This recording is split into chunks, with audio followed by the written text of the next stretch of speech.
All right, we're going to go ahead and get started. Welcome back, everyone. We're going to go through the next topic of collaborations and groups. Then we'll do a short 5-minute break between that session and the next session. We will then dive into the advanced topics for an hour, and that might bleed over into the 3 to 4 p.m. question and answer kind of open lab session. So kind of the afternoon goes a little bit more free flow based on questions, but the main topics we do want to cover are right now with the collaborations and groups, and then some of those advanced topics we want to hit on. But then we'll take it where the conversation goes the rest of the day. And we'll put a few breaks in between, and I'll be here till 4. So if you have any questions at all, we're going to have a lot of targeted time for your specific questions too.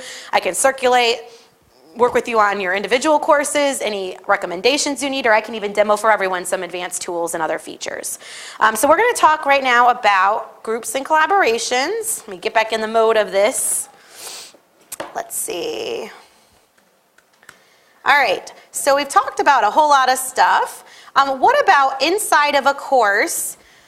Let's talk about what a group is in Canvas. So there's a lot of terminology confusion between Moodle and Canvas as you're getting started. There's some different things to know about items in a course. We briefly touched upon sections. Sections are just how your users come over from PeopleSoft.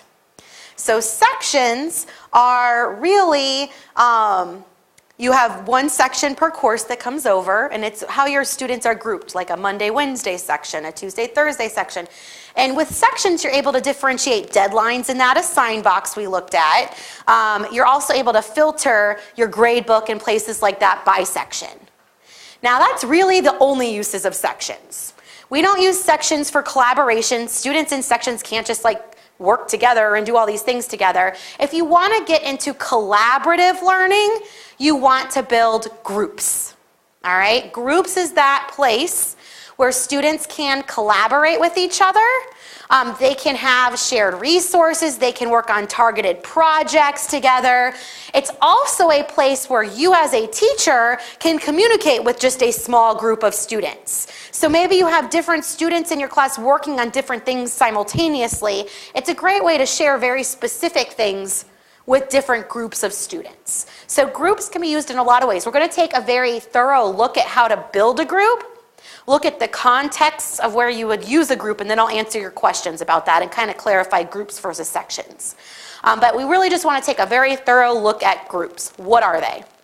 So a group in Canvas is a way to organize your students so that they can work together, or that you can work directly with a small group of students. Where do you find groups in Canvas? You're in a course. You click on People. People are where all your students are listed and organized. So People is where I'm going to go when I want to talk about groups. Now, I have a whole bunch of groups already in this class. You have, first of all, what's called a group set. I'm told this is pretty close to like a grouping and stuff that's in Moodle. I'm going to be very clear with the Canvas terminology, though. A group set can be for any set of groups you want to create in your class. Some examples. In my semester-long class, like to make study teams. And all semester, I had groups of students who worked in study teams together. They stayed in the same group all semester, and they were able to share study materials, quiz each other, practice things together. All right, that was one use of a group set. I made a group set of study teams and then made all the groups in there for different study teams in my class. Another example, I made a group set for my final research project. So the group set was called Final Research Project, and then in there I had Research Group 1, Research Group 2, Research Group 3, Research Group 4. I had all my different groups in that. So you can have simultaneous group sets going on, and you can have different groups within those group sets. Group set is really the purpose of what the groupings are for, i.e. study teams or project help or what tutoring teams. Final research projects, just a regular assignment group you want them to work in. It's really for whatever means you have. So we're going to practice creating a group set. And I'm just going to call it Final Project. We're just going to go through the steps of creating a group because there's a lot of different options when you create a group. My example, I'm going to make a Final Project team group set. And when I'm doing this, so final project teams is my set of groups. Now I got to tell Canvas how. It's kind of getting worse, isn't it? Is it okay? I'm not even touching it. We're having weirdness with mics. When you name it, you then have options for how you get your students into it. Options like students can sign up themselves. You can randomly have Canvas pick groups. Maybe you're just doing a quick face-to-face activity. You want them to get into groups for the first hour, research something, and then present it to the class. You could do a quick grouping like that, have Canvas randomly do it right in a face-to-face session. It's really fast to do a random group. Canvas does it for you. Or you can also manually do the groups and you make the groups and all the students in them.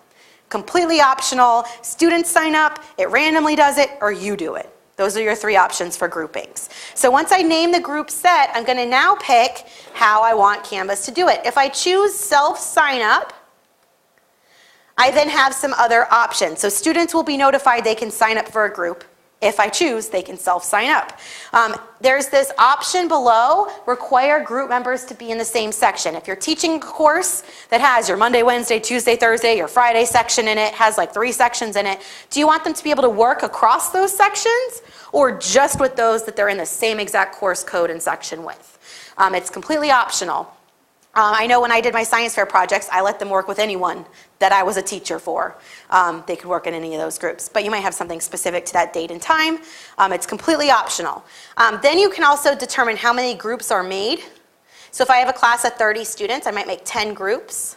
So I'm going to have 10 groups created they can sign up for. And if I want to set a limit to how many can be in the groups, that's where I set my maximum. What's the limit? Maybe they can only have up to 3 people per group. I would set that limit at 3. If it's unlimited, you just leave it blank. It'll let you put as many students as you want in a group. Finally, there's the ability to add a leader if you want. The leader really doesn't do much. The leader has like 2 functions. They can change the name of the group. They can also be the one kind of in charge of turning in a group assignment if you assign a group assignment. Really the functions of a group leader. You can have it automatically assign a group leader if you want a group leader. You could also have set the first student to join as a group leader, set a random student as the group leader, or later you can always manually assign a group leader. That's a totally new kind of optional function if you want that. Really though, you're just figuring out how do you want the groups created. Do you want it to allow self-sign up? If not, I deselect that. What are my options?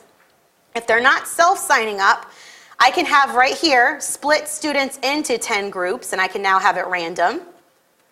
And I can also decide if I want them to be in the same section or not. Or I can choose this last option, I'll create them manually. I'm going to do that just to show you the full process if we go through that process. So I'm going to choose the name, and then I'm going to create the groups manually for that group set.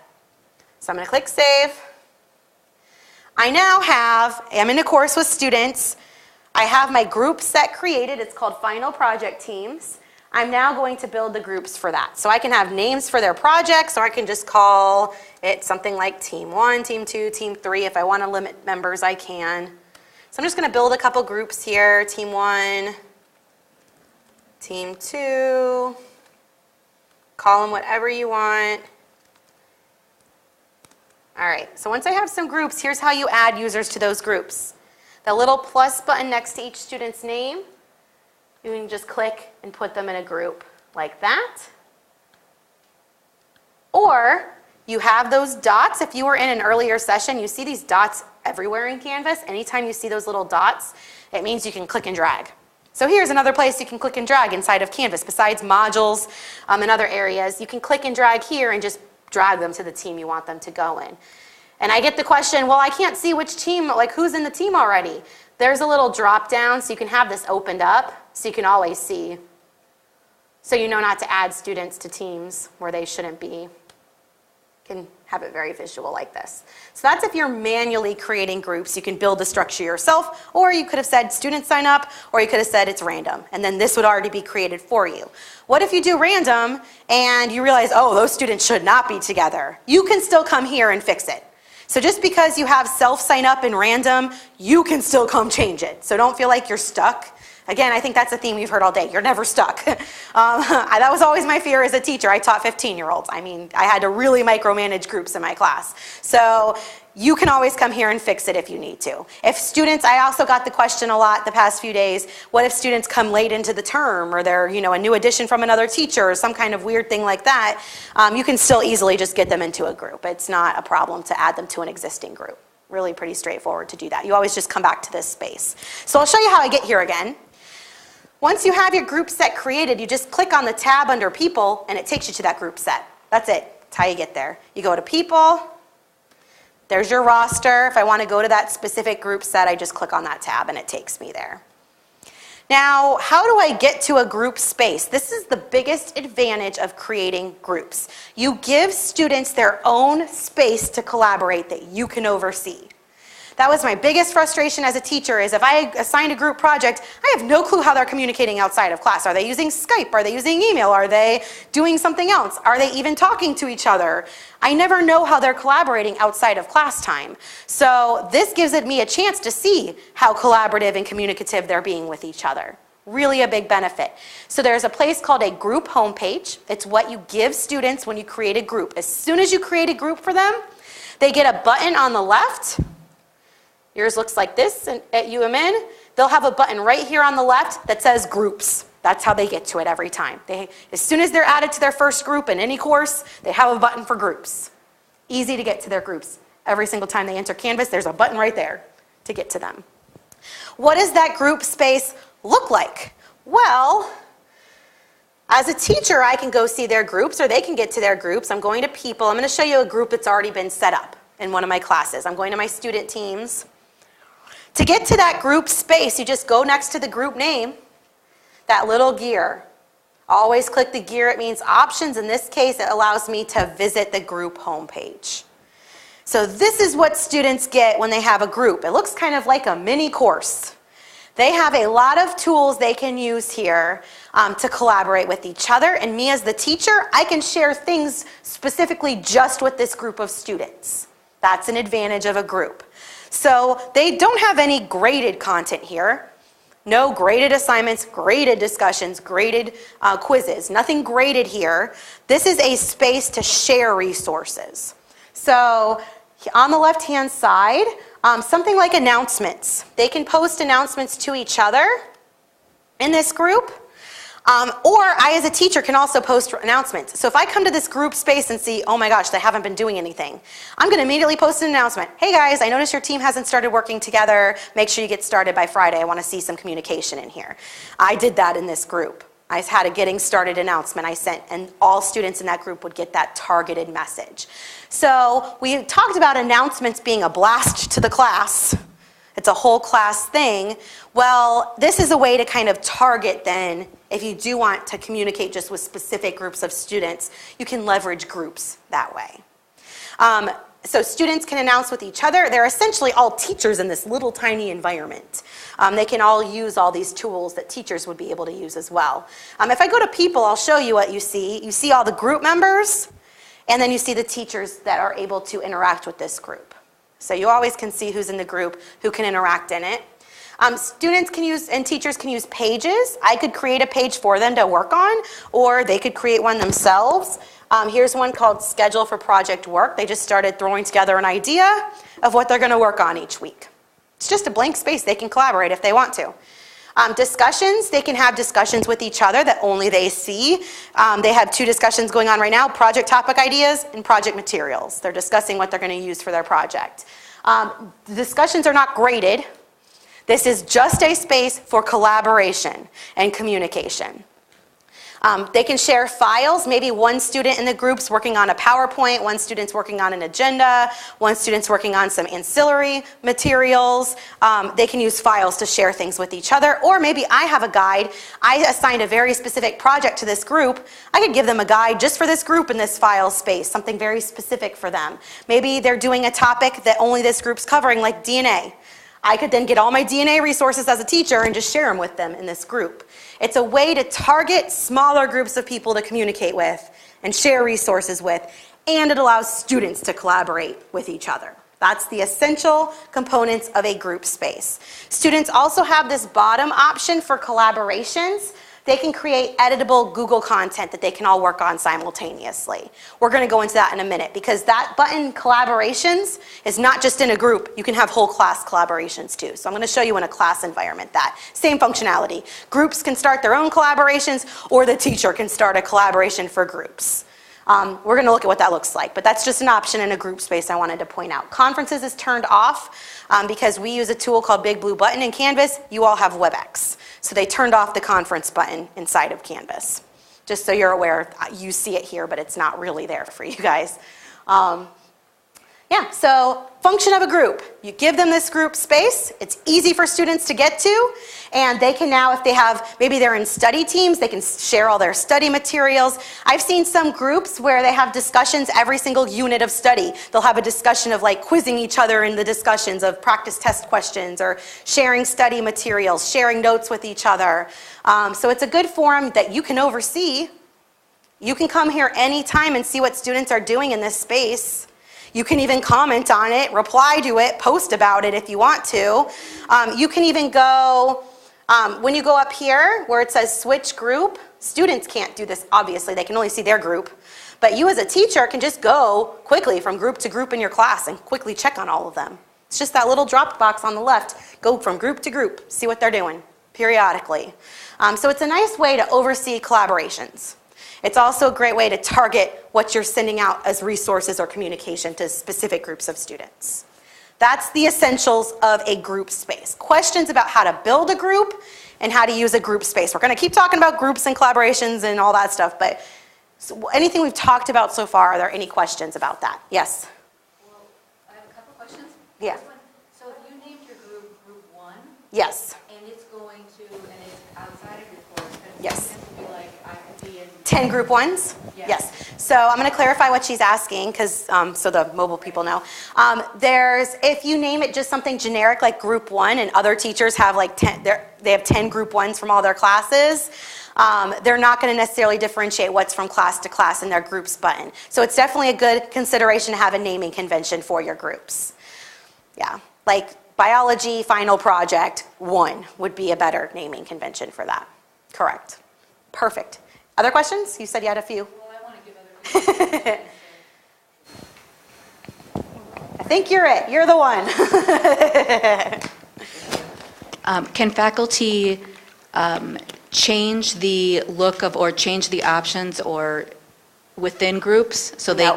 so faculty would have to look through every single option to see. Yeah. I mean, you can make recommendations, but no, group space is something that's set. Your course navigation you can alter, not a group navigation space. Absolutely, yeah.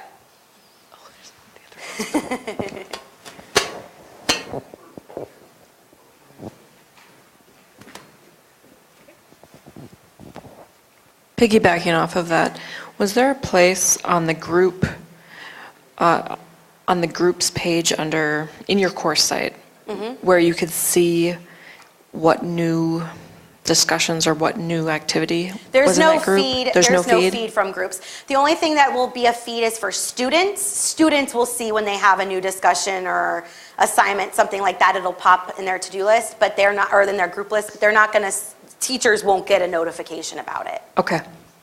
Yeah, good question. All right, online questions.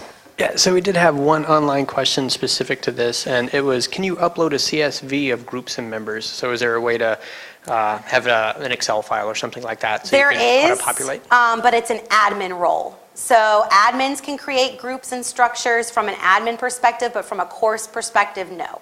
So there's a feature for admins. You don't have to be in a course to be part of a group. Like you could have faculty groups, collaboration groups, department groups, things like that, if you want to share resources as departments or faculty.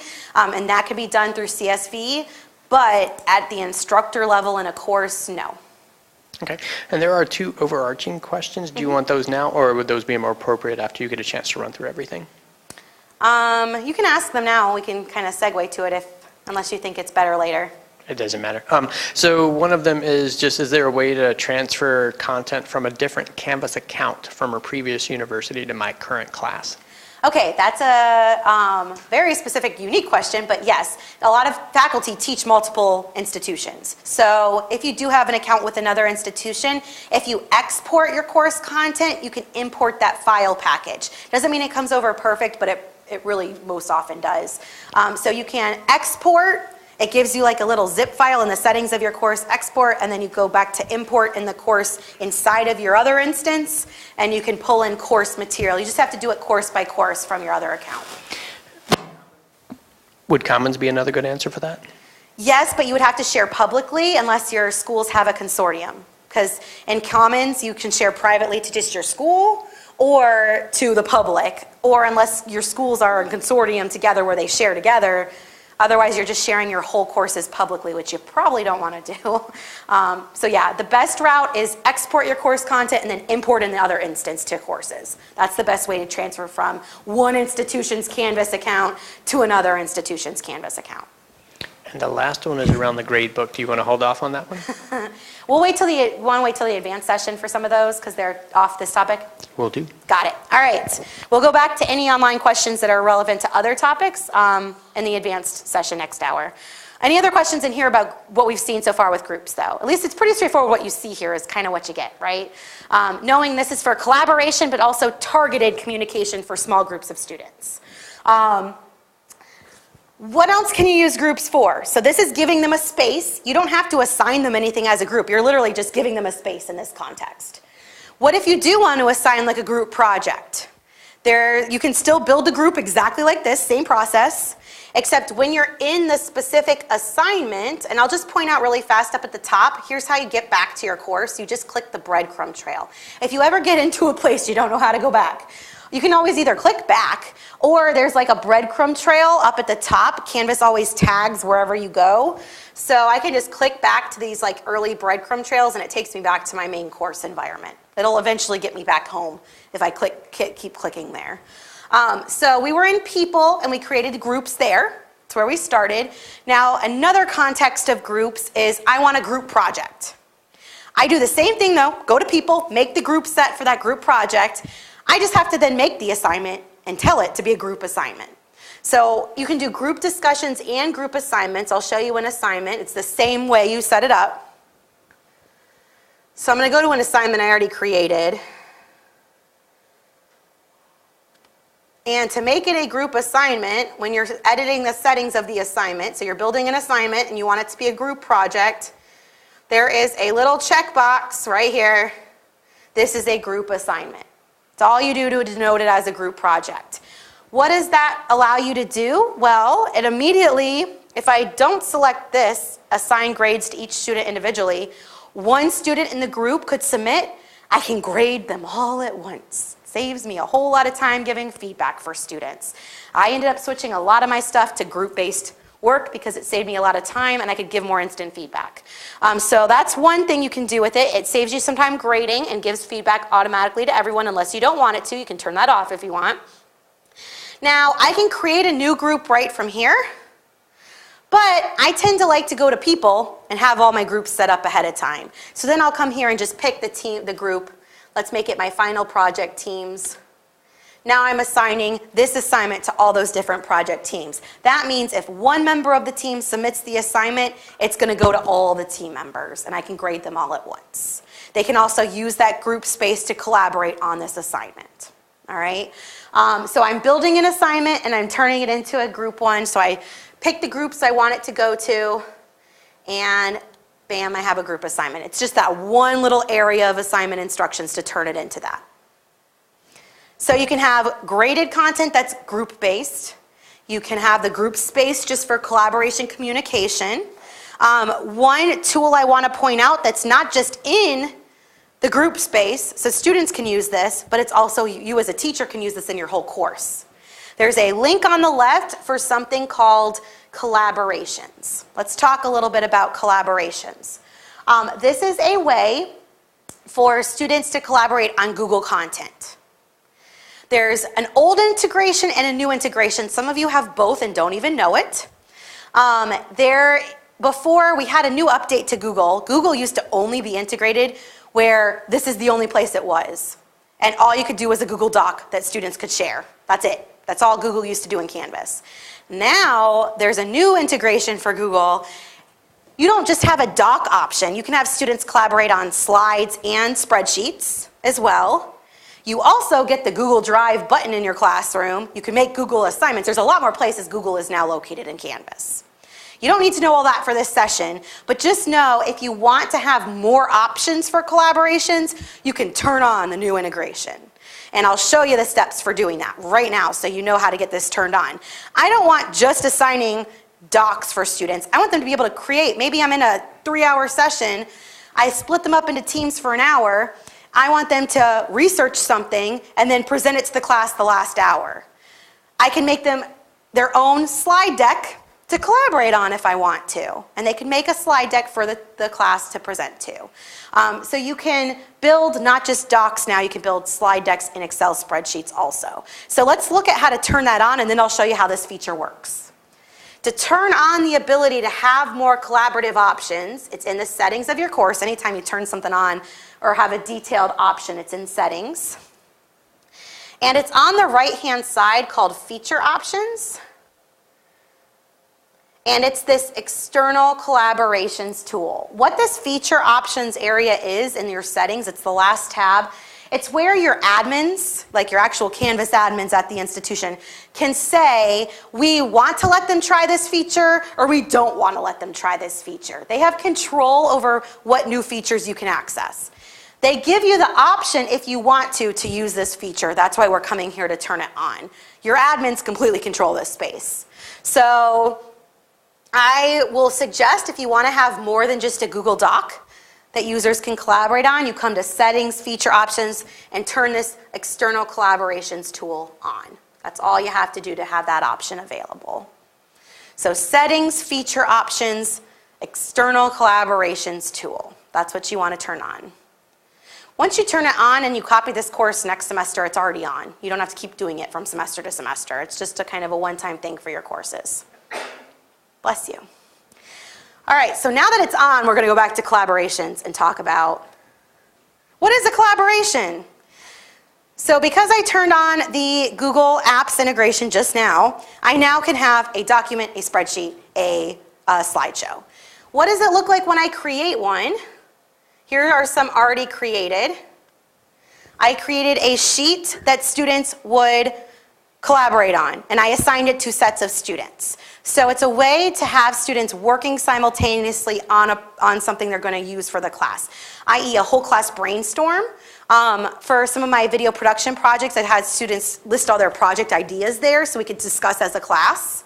Maybe you're just starting off the class with a brainstorm of ideas about a topic. You could have them throw it here. I could assign these documents or spreadsheets or slide decks to one student, to a set of students, or a group of students, or my whole class. I have complete flexibility of who I assign this to. They don't have to be in groups. I can make groups right now if I want to. This is a whole separate space. If I want students in a class to collaborate on something without having all those other options of a group, this is the quickest way to do it. So I created a document in this case. It always creates something blank. And I came here and put instructions. So I said, on this document, every person in your group needs to contribute research or topic ideas in each box. So I say person 1, person 2, person 3, person 4. As a teacher, I can type on this. I don't have to put anything here. I could just say, use this document to type your ideas, and they could just go for it. I sometimes like to organize my students, keep them on topic, what they're supposed to be doing. Essentially, when you make a collaboration, you make a blank resource for them to work on together at the same time. It's a live document. Google Drive is live, so it auto-saves for them. One other nice thing about Google Drive, I'll show you some other examples of ones I've created. Here's a research topic ideas sheet. Here's a slideshow I started. I gave each team their own slide deck to start working on.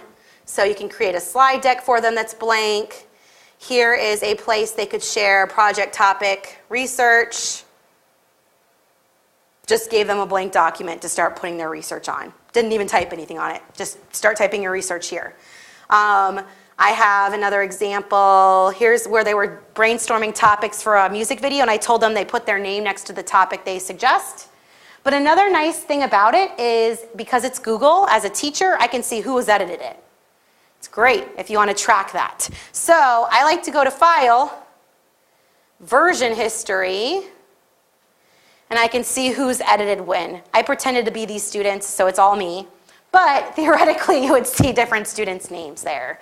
So you could see if students are not participating or participating on these. That's what's nice about Google. It's File, Version History when you're in it. And you can always do that. So you yourself can assign these blank documents, or you could type on them, whatever you want to do, to students. Or students can do these together in their own groups. So they can create one for their group. Maybe they want to start a slideshow for a project they're working on. They can do that themselves as well.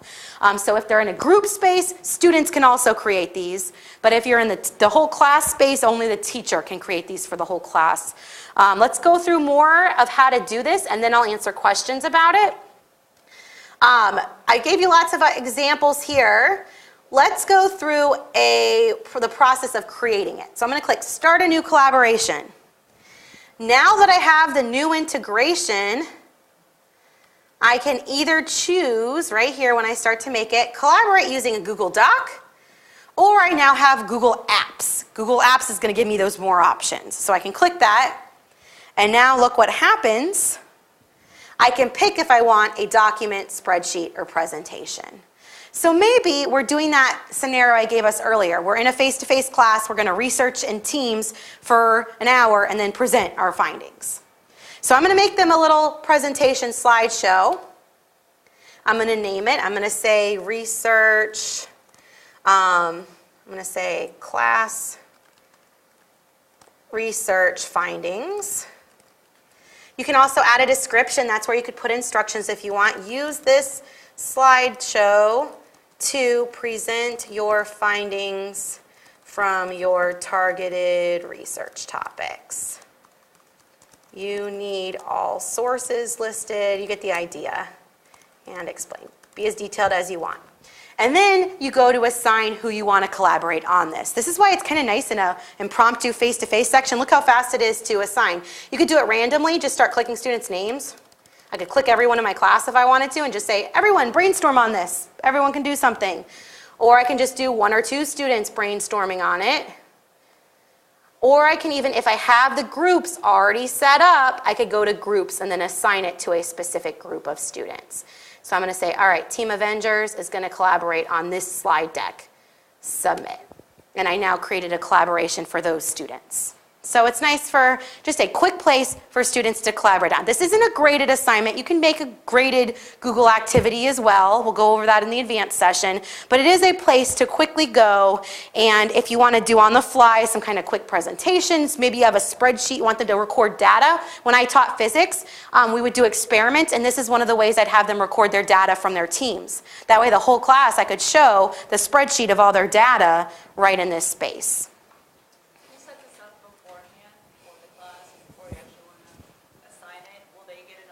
No. Yeah, so they wouldn't know necessarily unless they went and checked there, which they rarely ever do. You can also, we talked, one of the biggest things this morning was clearing up navigation. You can keep collaborations hidden from students until you're ready to do it. And then go back to settings, navigation, and show it when you're ready for it. And then hide it again. That's another nice thing when you customize, is you can show and hide what you want. Yeah? Yes? What?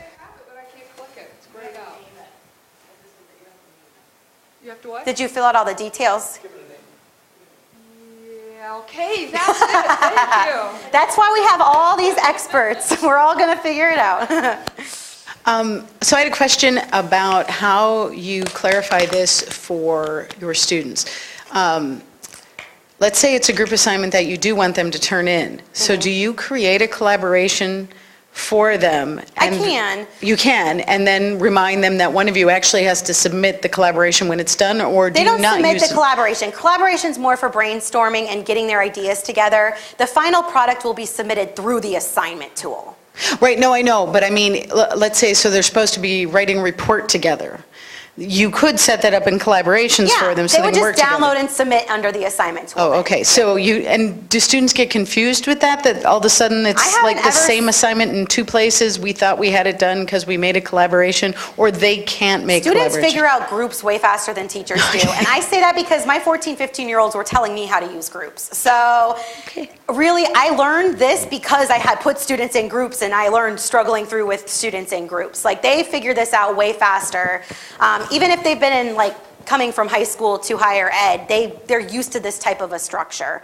Learning is shifting this way anyways, even in higher ed, shifting more this way. So yeah, no, there's usually no confusion. You might have a few students who get confused by that, but I make a point, anything I show on Canvas, not just with groups, I'm really clear the first time I use it with students how that tool works. The first time I do a discussion, I do something fun to get them introduced to the discussion tool. You know, I try to introduce the same way I'd introduce to you as participants in a training. I do the same thing with students. I show them what the tool is first before they actually use it. So I don't just throw students into stuff and expect them to know how to do it.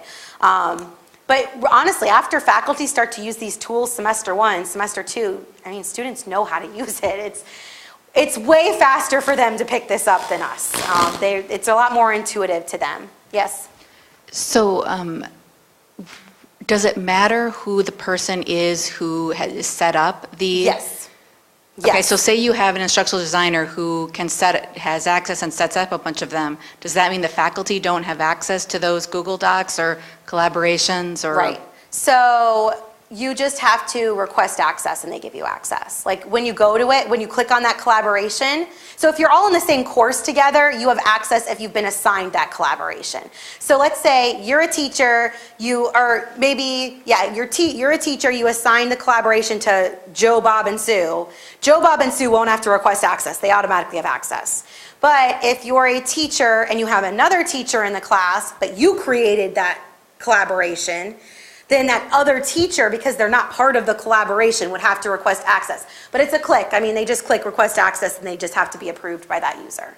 So if other faculty, admins, teachers are creating the collaborations and you're not part of that group of collaborators, then you would have to request access. But anyone as a teacher you set up to that doc, they don't have to do that. They've been assigned that document. They don't have to get access to it.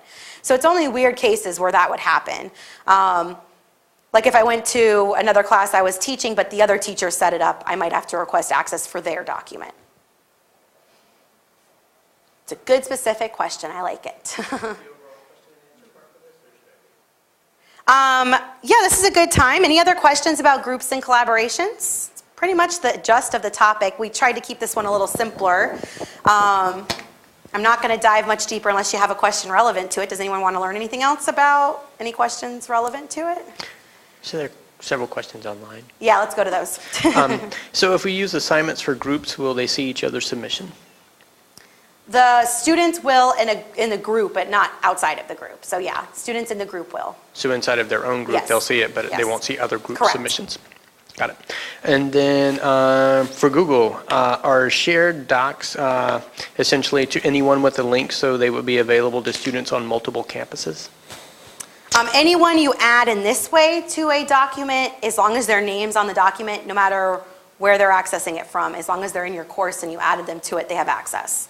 Now, if you're sharing, it depends on how you share the Google content. If you're just sharing, not in this space, there's a lot of ways to share Google. You could share Google inside a module, on a page. You could share Google in an assignment. On a page or in a module, anyone has access to see it. It's just like putting in a PDF or a Word document. If you're adding it to an assignment, which the next session we're going to show you how it works, then anyone in the class who's been assigned that can see that document and have copy of it. So it just depends the level you're sharing it at. But if they're enrolled in your course, they're going to see it if you've shared it with them. Thank you. So somebody essentially said, why go through all the hassle? Why would you not just share a Google Doc, like put a link inside of? Well, it's maybe if you want to target what you're doing, if you Yeah. want to differentiate it. So I think that's what they're after. What are the advantages? Advantages why would be do this? differentiation, having different groups working on different content. Embedding a Google Doc would go to your whole class if it's on a page. So Yeah, and plus they'd have to make a copy if they want to edit. If you just embed a Google Doc somewhere, they'd have to make a copy to start editing it, and then they're not doing it live together. This immediately makes it a live together document. Another advantage of this. Again, you have to feel out. There's a lot of tools and ways to use it. I gave you use cases that we don't even normally train on just because I've used it in weird ways. But it's really the trial and error. You can make these tools work how you want them to work for you in your situation. It really does take kind of trial and error. Like I learned when I want to use these is more for like a brainstorm type activity, but I use groups more for when they're collaborating on projects or I want to say something like give specific resources to a set of students. So I kind of learned that. You really learn a lot of that through your own use cases. But the functionality, the advantages is you can differentiate who's collaborating on what, you can differentiate who you communicate about what, and things like that. Yes? I can repeat too if we need to. Giving her steps today.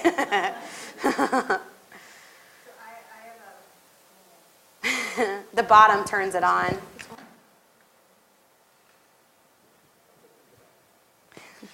Okay, so I had a use case where the instructor wanted to assign group assignments, they turn in the group assignments, but then to have like a gallery of group assignments, so the whole class can see the group assignments, how would you recommend doing that? Discussions. Have them post it in a group discussion, Got it. and that would be the best place. That discussions is the only tool students can see what each other post.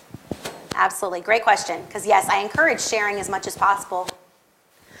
So with the integration with Google Docs, so let's say I created something in collaborations and then wanted to share it more, like if I wanted to share with someone who wasn't in the Canvas course, can I do that right from Google You would Docs? just have to make a copy for your own drive. You'd have to Okay. download or make a copy. So it is integrated enough that it's not going in your own drive? It's not syncing. Definitely This is tied the to only course. space it isn't syncing to your own drive. Got it. If you build it through assignments, it is in your own drive and it syncs to everyone else's drives. Got it. Thank you. Yep, it's a good clarification too. Just the Google integration works differently in every tool. That's essentially what that's about. More? All right, let's get to it.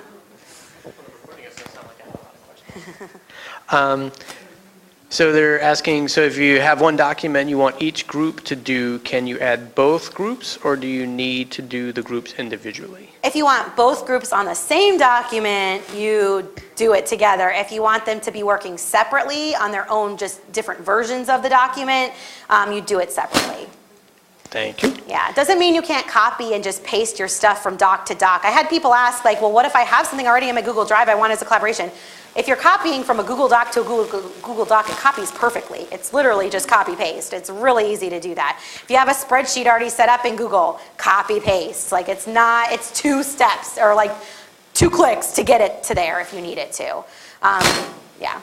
If you want now the adverse of this, if you want an assignment that's like a worksheet for the whole class, like you have on your Google Drive, a lecture notes worksheet with fill in the blanks, then you'd build that as an assignment, and that's what we're covering next topic. That's a whole separate integration. It works differently. This context, it's just creating from a blank slate, a blank place for students to collaborate. If you want to put stuff there to start with, you as a teacher can put whatever you want on it for them to start with, like copy paste from something else you have, or make a chart for them, or just leave it blank and say, put your brainstorm ideas here. It's just this tool starts from a blank space. When you build an assignment, it starts from a pre-existing worksheet or copy. Kind of the difference with the two. We're not really getting into assignments, but a lot of the questions are relating to that, so I want to clarify. Thank you. So do students need to authorize their Google account prior to Yes. using the collaboration integration? Yes, once. So anytime, they can just go to Google Drive on the left-hand side. It's a one-time authentication. They can go, anytime they do an assignment for Google Drive, the first time it asks them to authenticate. So really, any type of Google content they get to first, they authenticate it, then it's going to always recognize them for it. Excellent. When you do a collaboration, how do you hide it?